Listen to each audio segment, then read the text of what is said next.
এই ভূমিকম্পটা আমরা ঢাকাবাসী সবাই আসলে আজকে অনুভব করেছি। এটা অনুভূত হয়েছে এবং এর কারণ হলো এই ভূমিকম্পটা যে হয়েছে এটা আসলে ঢাকা থেকে অনেক কাছে হয়েছে। আমাদের এই ভূমিকম্প পর্যবেক্ষণ ও গবেষণা কেন্দ্র থেকে ১৩ কিলোমিটার পূর্ব দিকে এটা নরসিংদীর মাধবদী ওই জায়গাটায় এই ভূমিকম্পের উৎপত্তিস্থল ছিল এবং এই ভূমিকম্পটার মাত্রা ছিল 5.7, যেটা একটা মাঝারি মানের ভূমিকম্প।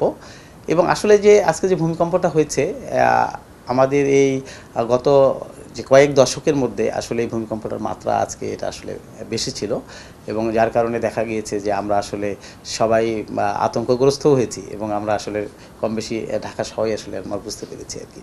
হ্যাঁ, সাধারণত একটা বড় ভূমিকম্প হলে সাধারণত আফটার শক হয়।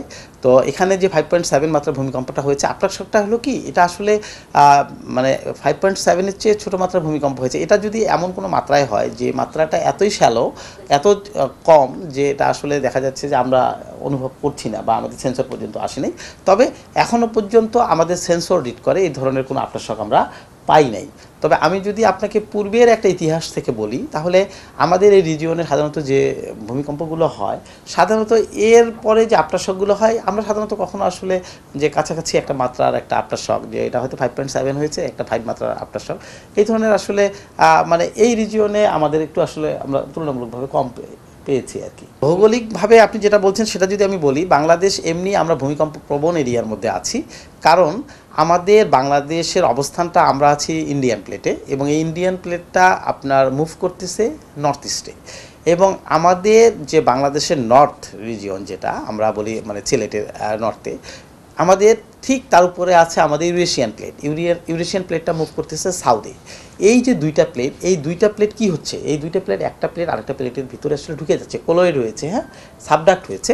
তো এই কারণে দুইটা প্লেট এখানে সাবডাক্ট হওয়ার কারণে এই অঞ্চলটা এমনি ভূমিকম্প প্রবণ। এছাড়া বাংলাদেশের পূর্ব দিকে এদিকে আছে আমাদের মায়ানমার সাবপ্লেট বলে, তো মায়ানমার সাবপ্লেটটাও এখানে একটা আরেকটা প্লেটের ভিতরে এখানেও এটাও সাবডাক্ট হয়েছে। এছাড়া বাংলাদেশের উত্তরে আপনারা জানেন যে সবাই ডাউকি ফল্ট আছে এবং আমাদের পূর্ব দিকে এদিকে আছে মায়ানমারের সেগাইন ফল্ট, এছাড়া আমাদের মধুপুর ফল্ট। এই যে একটা জিওলজিক্যাল একটা আমাদের অবস্থান, এই অবস্থানগত কারণে কিন্তু বাংলাদেশ একটা ভূমিকম্প মানে আপনি ঝুঁকির মধ্যে বলেন বা ভূমিকম্প প্রবণ এরিয়ার মধ্যে আমরা আছি।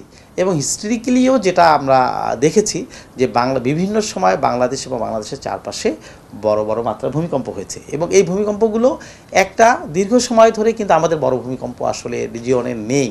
সো যেরকম বিশেষজ্ঞরা বলে, সবাই যেটা বলে যে একটা বড় ভূমিকম্প হলে এর একটা রিপিট টাইম থাকে, এটা 100 বছর, 150 বছর বা 200 বছর পর আবার ওই অঞ্চলে একটা বড় ভূমিকম্প হয়। এই সব বিবেচনায় কিন্তু আমাদের এই বাংলাদেশ আমরা ভূমিকম্প ঝুঁকিতে আছি।